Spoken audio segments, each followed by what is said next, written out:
Hello guys, welcome back to our channel. We are so excited to have you again. There are multiple moves for self-determination in Nigeria. One of it is the Yoruba nation. Some call it Oodua Republic and some also call it Oodua Republic. And the person who is considered to be championing the whole show for the Southwesterner is actually Professor Banji Akintoye. He is the chairman of the Nigerian Indigenous Nationalities Alliance for Self-Determination and also the head of the umbrella body for Yoruba self-determination. He took out time to talk about, in an interview, restructuring and also the issue of insecurity and the fact that the Yoruba leaders are not in support of their move, and also made the people to understand that though some people perceive that Yoruba agitation for self-determination may result in bloodshed, for him, he doesn't look at it from that perspective because they are moving in accordance to lay down principle. It's good to listen to his interview, but before we do that, if you're not subscribed to our channel, kindly hit the red subscribe button and also the bell icon so that you can get notification anytime we publish our video. And the interview started up with question about the people who were arrested by police in Abeokuta 9 days ago.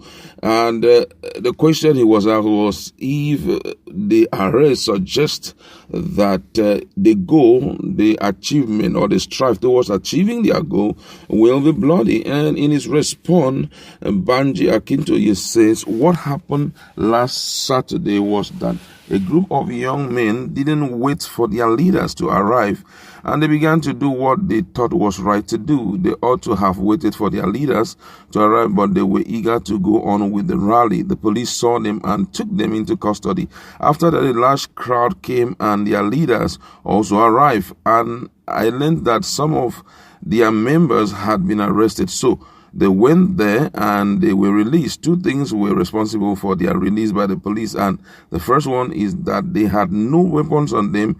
They were not doing or saying anything violent. When the leaders arrived at the station, the police saw that they were responsible people who were not violent in any way, so they let them go. Nothing happened in Abeokuta that suggests that our future rallies will be violent. He was further asked if he thinks that the Nigerian government would allow the Yoruba people to form an independent nation. That's a very serious question. And in his response, Banji Akintoye said, there is no country where the leaders will want to lose a part of the country they govern.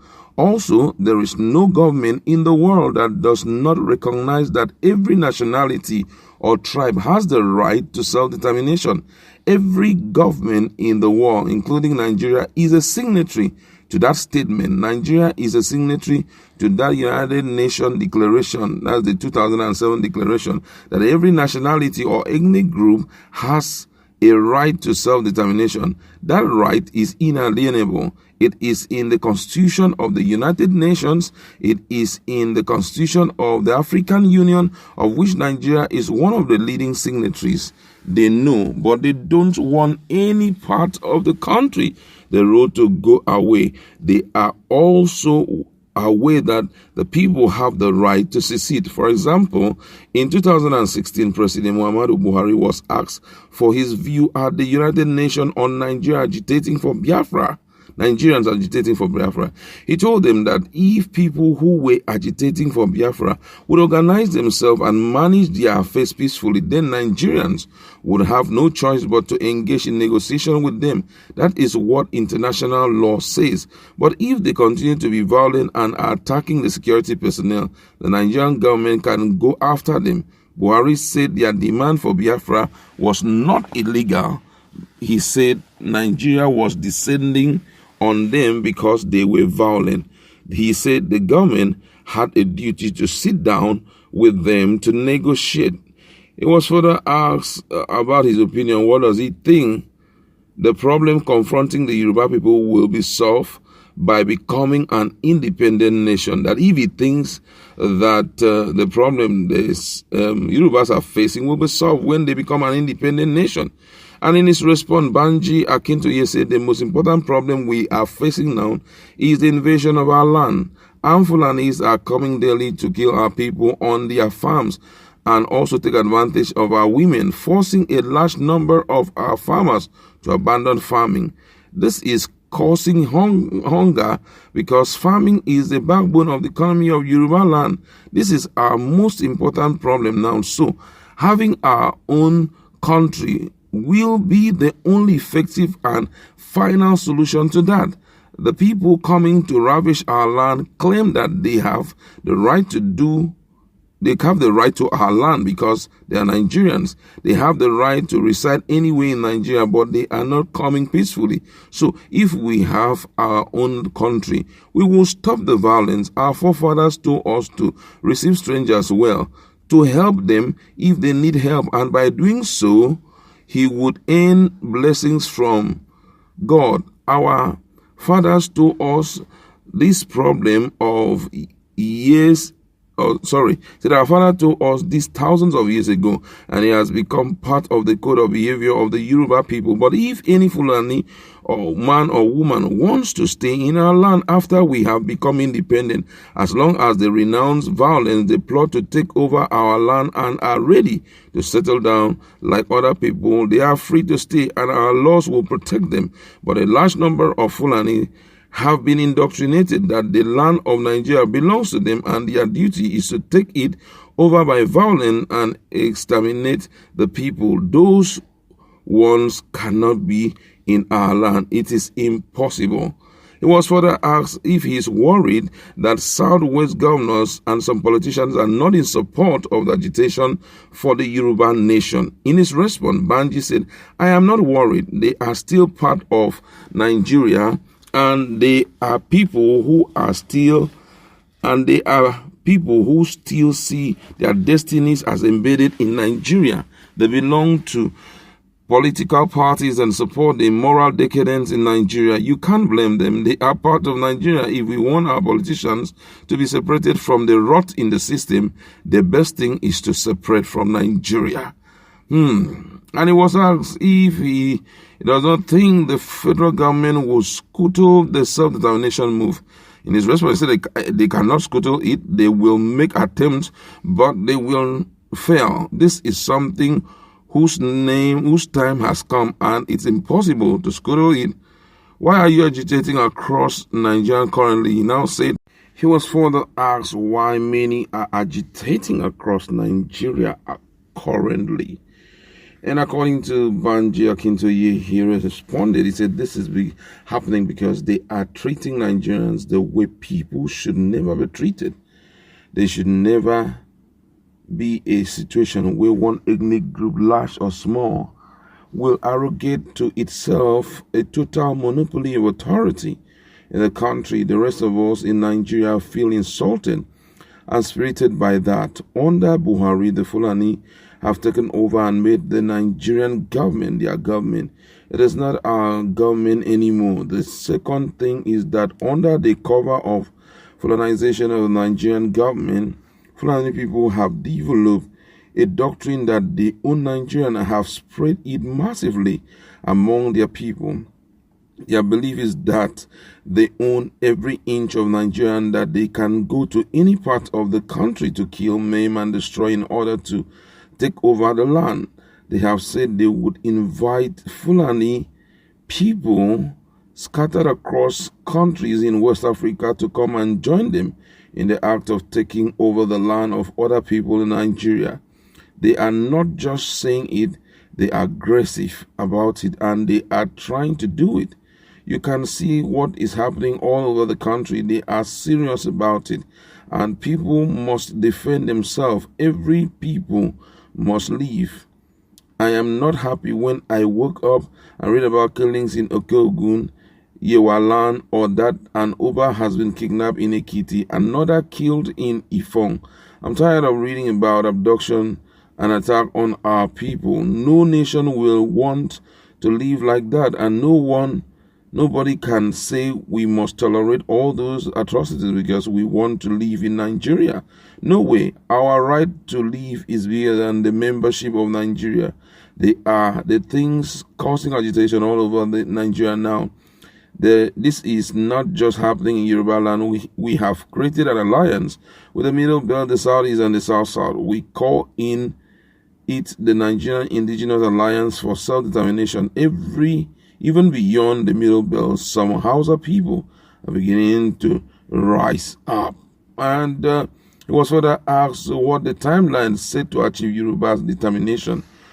And according to Banji said, many Yoruba people want it right now. They don't want to continue with the suffering, pain, insecurity, and poverty in Nigeria. They want their country back and build it the way they did under Chief Obafemi Awolowo. We know we have the capacity to do it. We did it because or before the white people came. Soon after the white people brought education in the late 19th century, we shot ahead and became the most educated in Africa. Under Chief Awolowo, we widened the gap with free education and move our nation forward. We had a great government under Chief Awolowo, a very democratic government. That is Yoruba tradition. People now talk about so many things done under Chief Awolowo, and many don't know that Chief Awolowo spent only 6 years as our prime minister in the western region. In 6 years, he achieved all of which we are bragging about today. We know we can do it. It is in our genes to move forward. What our young people want is our own country so that we can do our own thing and build civilization, progress, and prosperity, and uphold democracy. Was further asked if there is an opinion held by some people that he was told that there are some opinion held by some people that the governors in the Southwest now are not towing the path of the late Awolowo. Do you agree on that? According to his response, he said, I am hesitant to criticize our governors, and the reason is that the circumstances in which they live now are not the same. Things have changed. The society is no longer the same. The government in Nigeria today is not people-oriented. It's not democratic in any way. So why should we expect that our governor will be an exception? The answer to this, as I said, is to take our people out of the rubble. These men who are our governors are highly educated young men who have done commendable things in their lives before they became governors. They are people who have the basic qualification to work, but it is Nigeria that makes it impossible for them to do what is right. He was further asked about Feniferi and the Yoruba Council of Elders, that they are clamoring for restructuring, but you are against it. Why do you think restructuring can address the problem in Nigeria? And he went further to say that restructuring can no longer work. Restructuring cannot stop the Fulani terrorists from coming to our land. They have been indoctrinated to go and take over the entire land in the country. So how can restructuring stop that? Restructuring won't stop that. I don't want to continue to live in that type of situation. Moreover, you might sit somewhere and agree on restructuring, but these people have an uncontrollable urge to dominate society. One of them, Aliyu Gazo, wrote an article wherein he said, power in Nigeria belongs to us, and anybody standing on our way, we will kill, maim, destroy, and turn Nigeria into the greatest war zone in Africa. I don't think anybody can change such an attitude with restructuring. 1960, Sir Ahmadu Bello said only 11 days after Nigerian independence that Nigeria shall be an extension of the state of our grandfather, Danfodio. We must ruthlessly prevent a change of government power, and we will use the people of the Middle Belt as tools and the people of the South as conquered territory. We will never let them rule over us and never let them control their territories. He said that on October 12, 1960 in Kaduna, and there were people there. Then in 1960, Aliyu Gazo said, Allah, through the British, gave us Nigeria to rule and to do as we please, and we have been doing that since 1960, and we intend to continue. If anybody tries to stop us, we shall kill, maim, and destroy. That is their mentality. If anybody thinks that has changed, they are deceiving themselves. Restructuring can change a few things, but it cannot change the mentality of the people behind the scene.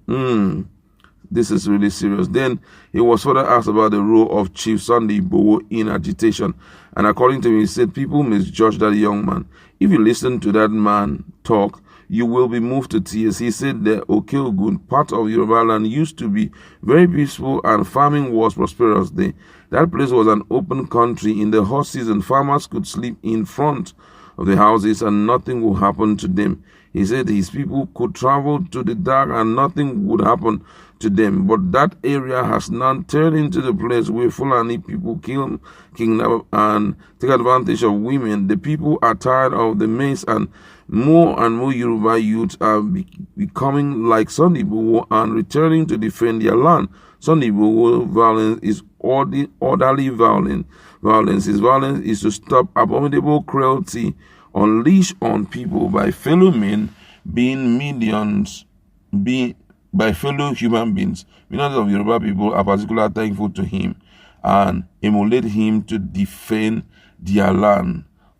So many questions were thrown at him, but based on what you have heard thus far, what do you have to say about some of the things that he has discussed? Let's interact in our comment section.